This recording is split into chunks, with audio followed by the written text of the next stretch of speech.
want to start briefly by talking about my experience with edTPA this semester. Just this week, I did the video portion of it, and it was interesting, to say the least. I also want to just say that I agree with what Maeve said in the second panel.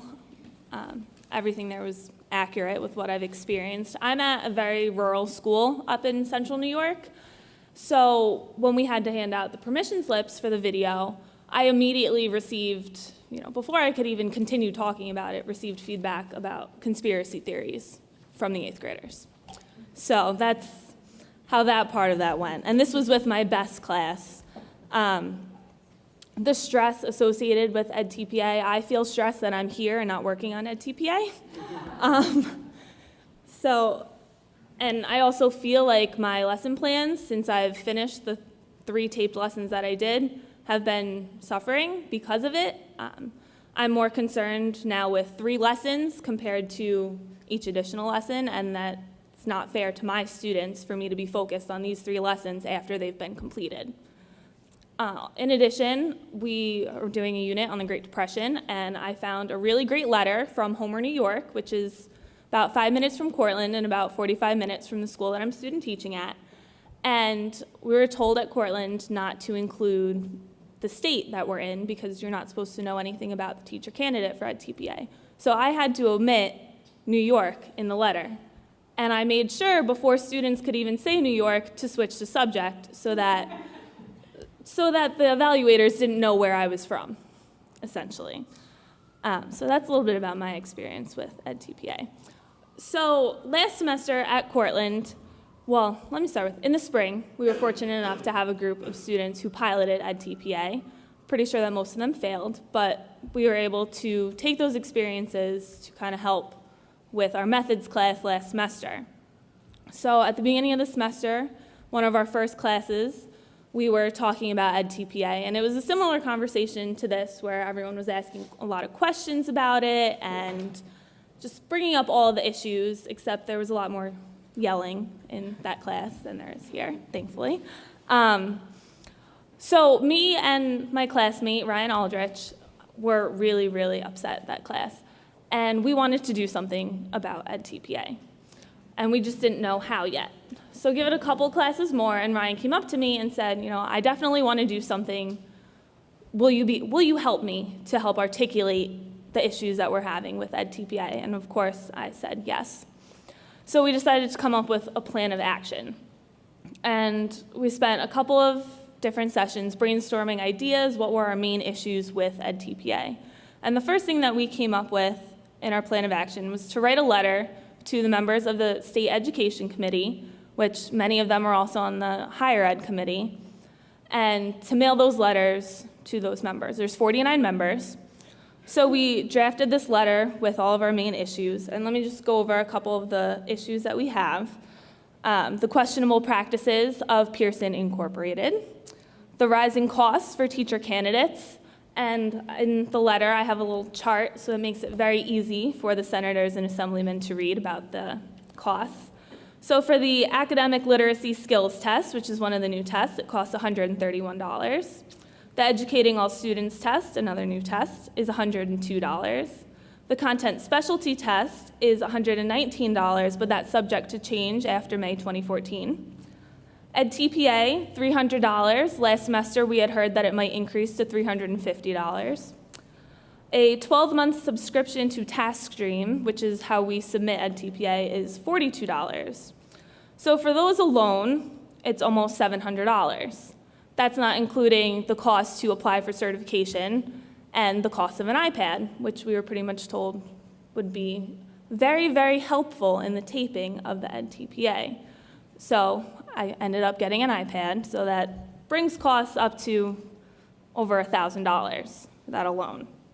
And they do have the vouchers at Cortland, but not everyone is eligible for these vouchers. There's certain requirements. You have to be receiving certain types of financial aid in order to receive the vouchers. So someone like me, I was not eligible for any of the vouchers for the tests.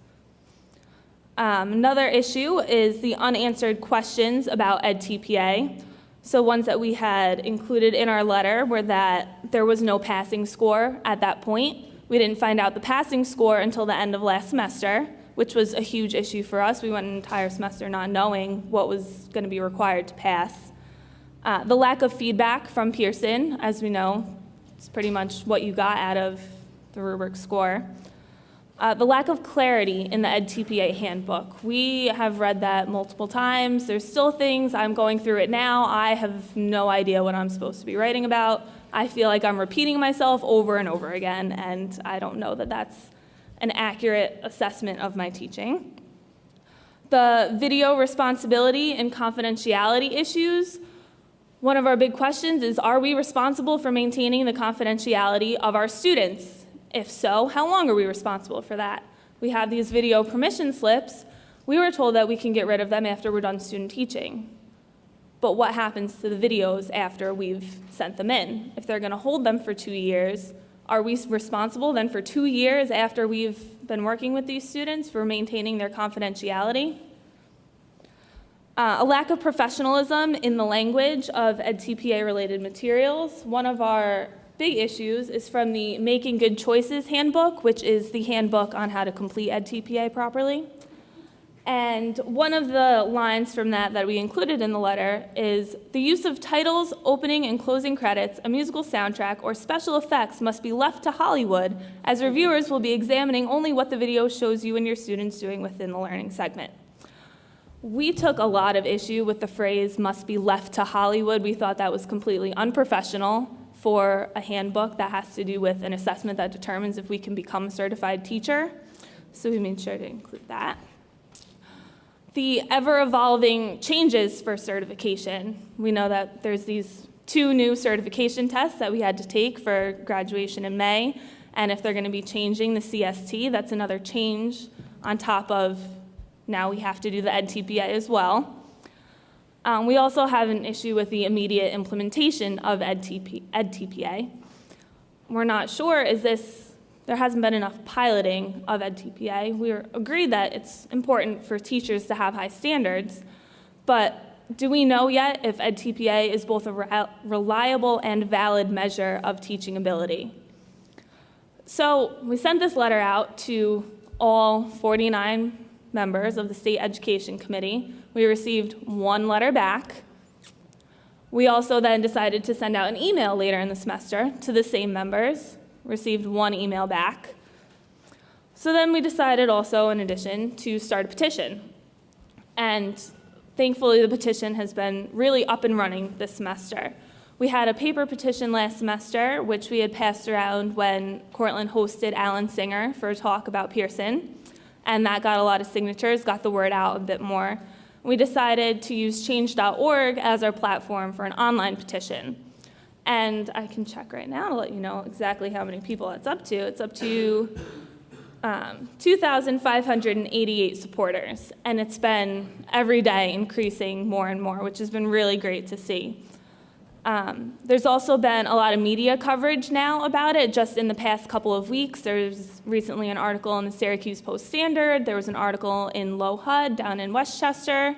So we've been really seeing a lot of support for edTPA. We're hoping to get more signatures for the petition online. If anyone's willing, you can use my iPad to sign it. I'd also be happy to send anyone an email with a link to it if you want to send me your email.